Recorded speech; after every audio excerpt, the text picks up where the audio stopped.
Viewer's notice.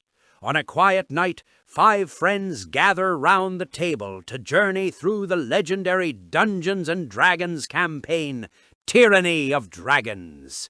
This video is an AI-generated audio-visual recap of the sessions as written by a character, Dimble Folkor Spark, in his diary.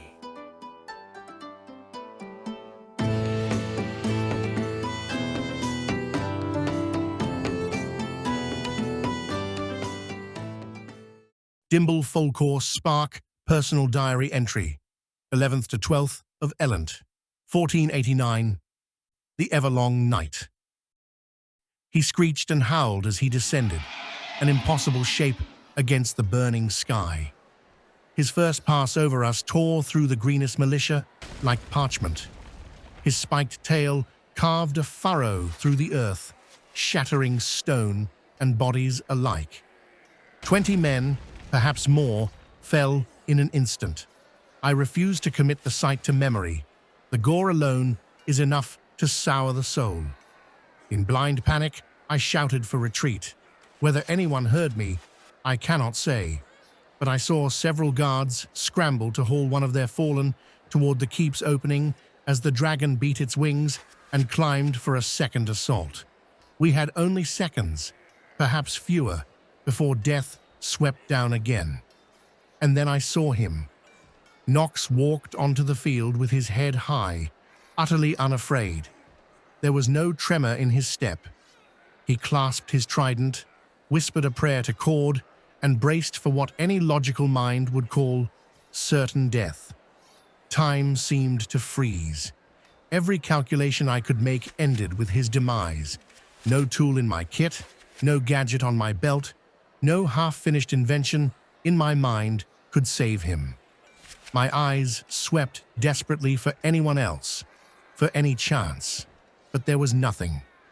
The dragon descended. His strike was flawless, a monstrous display of purpose and precision. Dust and rubble erupted as his tail cut a path straight toward Nox. For a heartbeat, all I could see was a billowing veil of dust. Then came the scream, ragged, primal, and the dragon's wings swept forward, scattering the curtain of debris as though revealing the end of a tragic play. I braced myself for the sight of Nox, broken in the dirt. Instead, through the thinning dust, I saw Nox and Wulfgar still standing, barely, but standing. In that razor-thin moment, before the dragon's tail would have smashed him into nothingness, Nox had hurled his trident into the beast's tail, disrupting its momentum just enough to throw it off balance, but the blow still struck him. It should have killed him, would have killed him, if not for Wulfgar's animal instincts, his primal reflexes snapping into action. That was our moment.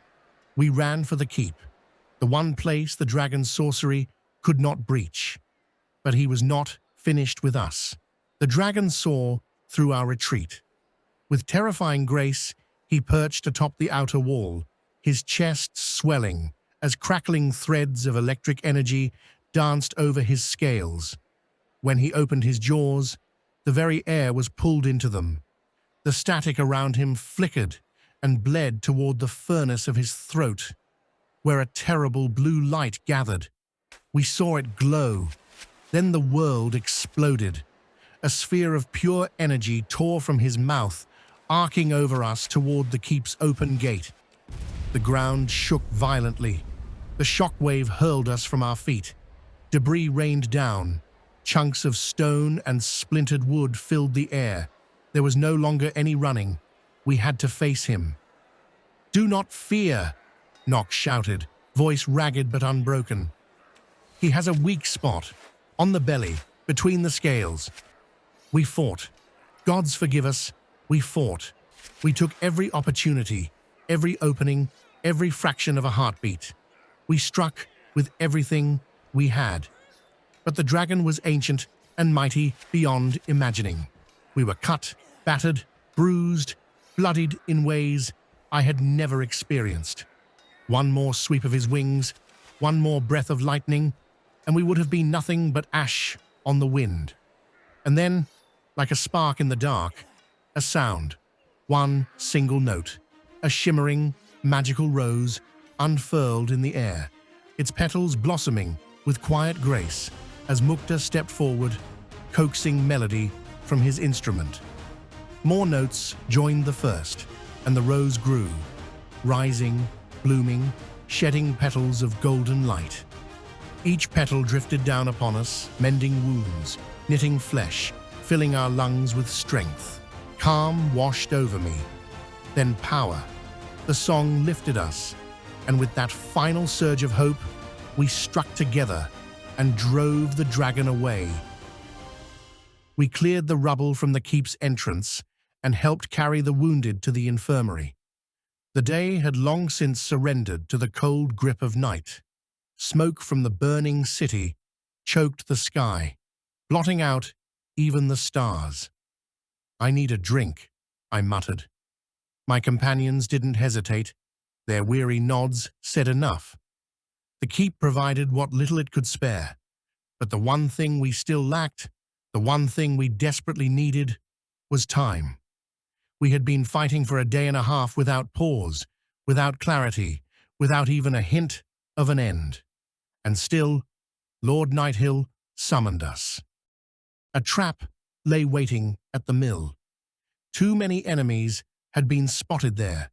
Kobolds, cultists, and rumors of a commander named Mondath. Nighthill doubted it.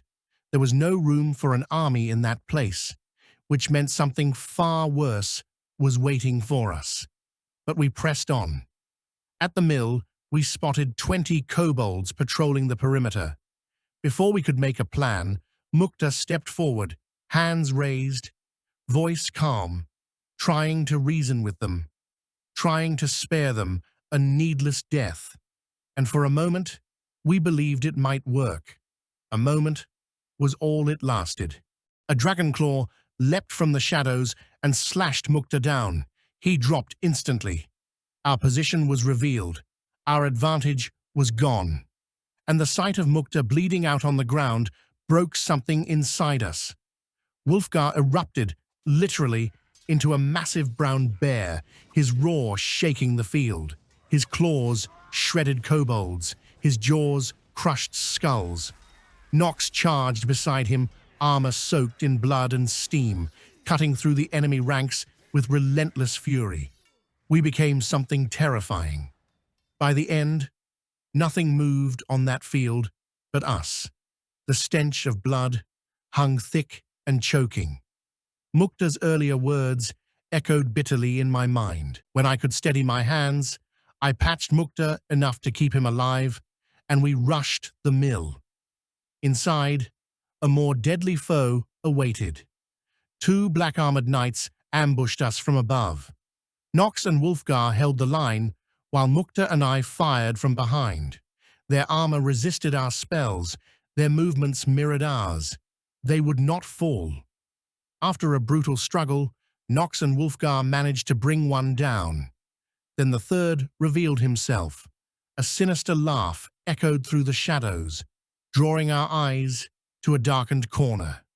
From the depths, he struck, blindingly fast, rushing Nox and driving a blade into his back.